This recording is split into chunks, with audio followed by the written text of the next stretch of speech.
Hi there, welcome to the YouTube channel. Thanks for coming and checking this out.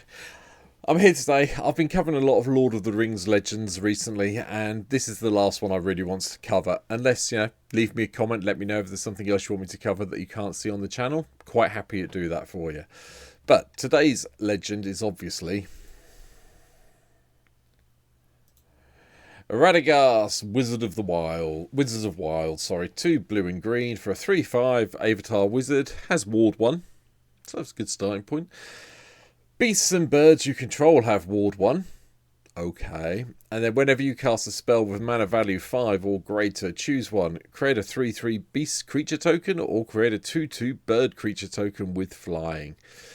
Yeah, it's another value Simic engine card. And there was two ways I could have gone with this, I'll be honest. I could have just ignored the whole beasts and birds thing and gone down the route of having a lot of ramp and then going into let's cast all these mana spells for 5 or more, parallel lives, doubling season, get a whole load of tokens, and I could have gone that way. I haven't. I'll be honest, I actually went down the beasts and birds route because I thought it was more fun and it's a bit more casual. I wanted this to be more of a casual commander for me. So here we go. Here's the deck itself as it stands. Obviously, you can go and look at the deck list down below. If you go and look in the comments, I link all the deck lists there that I shove up everywhere. And Radagast, as usual, lands blue-green everywhere. Nothing of any real interest here. Nothing exciting that you wouldn't have seen before. I have tried to keep the lands reasonably on the cheap side to keep the value of the deck down a little bit, but, we'll see. Ramp-wise, for the artifact side, my usual selection of Mox Tantalite, Soul Talisman, Soul Ring, and Arcane Signet. I think they're in virtually every commander deck I play. And then for this one, I've kind of broken my rules. Now, usually, Jeweled Lotus only turns up when I have a one-colour commander that I'm playing. But because Radagast is 4, it is highly possible to drop this on turn 1 with any basic land or land that produces a coloured mana, plus Jeweled Lotus. So it's gone in for this deck. Simic Signet and Talisman of Curiosity kind of cover it all up. Soul Ring's always there as usual. And, Solemn Simulacrum. I do cast this as obviously ramp because when you play it, you get a basic land.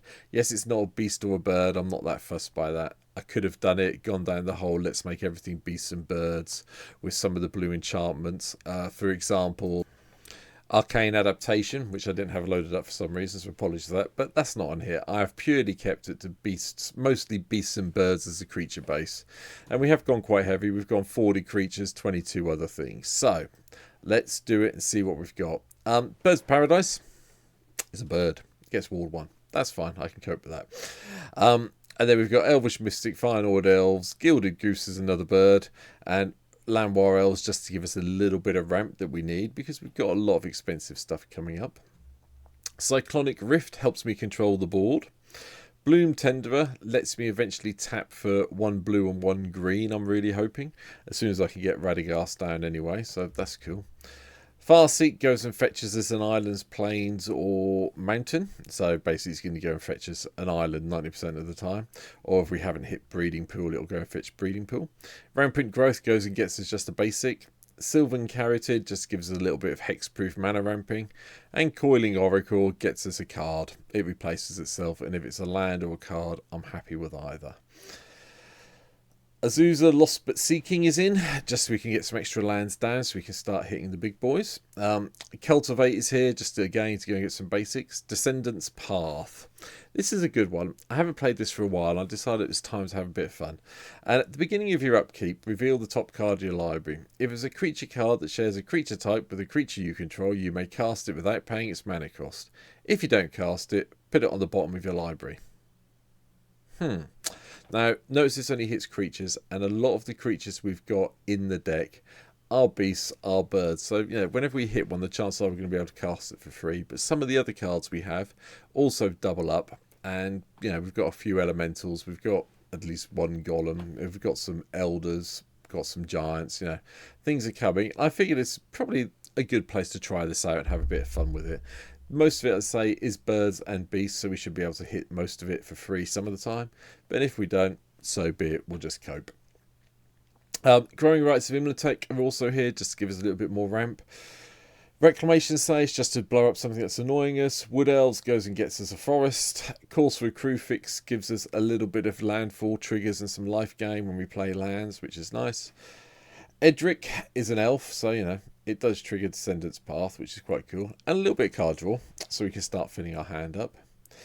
Hidana's Climb is really here for the +1/+1 ability, and then eventually the 1 blue and green to give target creature +X/+X and flying. It pretty much wins us the game, especially when we get the land flip. This is one of the ones we do want to flip as soon as we can, so a little bit hard to protect in this deck, but yeah, we'll get there. Lull Mage's Familiar. I forgot about this being a beast, but it's also a ramp card. Now, obviously, we're not really playing kickers in this deck, but it's a 2/4 beast. So we get the ward. And it gives us a bit more mana of the colours we want. Yeah, okay, then I'll cope with that. Oko. Yeah. Yes, I know Oko wasn't in Lord of the Rings, but he does look a bit elfish.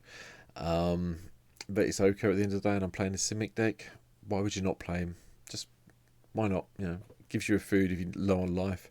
Or just takes an artifact or creature out and makes it an elk. Yeah, made perfect sense to me, hence why it's here. Uro I've already clicked on to show the Elder Giant side. We all know what this does. Curiosity Crafter is in here because A, it gives us no maximum hand size, which is nice. But B, we do produce tokens eventually. And it's a nice way of us drawing some extra cards. And it is whenever a creature token you control deals combat damage to a player, draw a card. I can't complain about this. So hence it's here. Likewise, Thieving Magpie, I decided to go back to Urza's Destiny, have a bit of fun with another bird. Another way of us drawing a card. Beast Whisperer, whenever we cast a creature spell, we get to draw.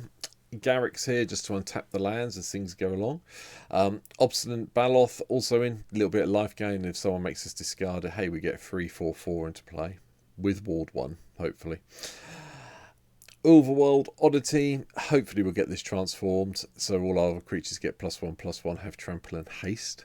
It is a beast, so it does mean it gets the ward, and it's very difficult to remove when it's 8/8 with trample and haste, so all good fun.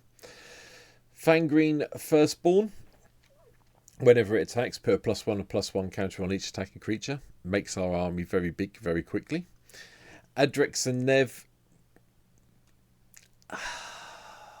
maybe not. It's got Wall 2, which I like. It doubles up the tokens. It's a bit easier to remove than Parallel Lives. So I decided it was worth running in the deck just for the laugh factor. Solemn I've already mentioned. Pack Leader lets us draw cards when something with power 3 or greater enters the battlefield, which is mainly everything. Thragtusk gives us 5 life, and if Radagast is down, it gives us a 3/3 as well, and a 3/3 when they leave. Arborback Stomper comes into play, we gain another 5 life.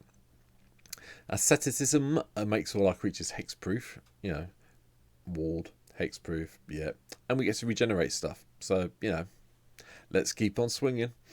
Elder Gargaroth, big beast, attacks, gets us a 3/3 or draws us a card. Occasionally we'll gain the 3 life, but Vigilance, Reach and Tramples, very nice, thank you, for 5 mana. Herd Baloth, whenever one or more +1/+1 counters are put on the Herd Baloth, you may create a 4/4 green beast creature token. Goes very nicely with our Fangreen Elf Firstborn. Moulder Slug, at the beginning of each player's upkeep, that player sacrifices an artifact. Now, this does affect us as well, so be careful. But if you've got someone playing the artifact deck, if they're playing Urza, which seems to be raising his head again, or if someone's going really heavy on treasures, it's worth playing this. Just be aware that you might end up sacking your Soul Ring, your talismans, your Tantalites, Signets, Simics, Talisman, or Solemn Simulacrum. Obviously, we don't mind sacking Solemn Simulacrum because it replaces itself when it dies, but just be aware of it. But I think Moulder Slug, and it's a beast at the end of the day, does deserve a little bit more play than what we see in Commander at the moment. Owlbear comes into play, draws us a card. Nice beast, fine, thanks. Ridgescale Tusker chucks around a whole load of +1/+1 counters when it comes into play. And Shamanic Revelation lets us draw a lot of cards on our hand and gain a lot of life, I am hoping. Primeval Bounty chucks in some beast tokens when we cast creature spells, or gives us some +1s or some life, depending which way we're going. Terra Stomper There you go. Can't be countered. 8/8 with trample, 6 mana. Big beast. Thank you very much.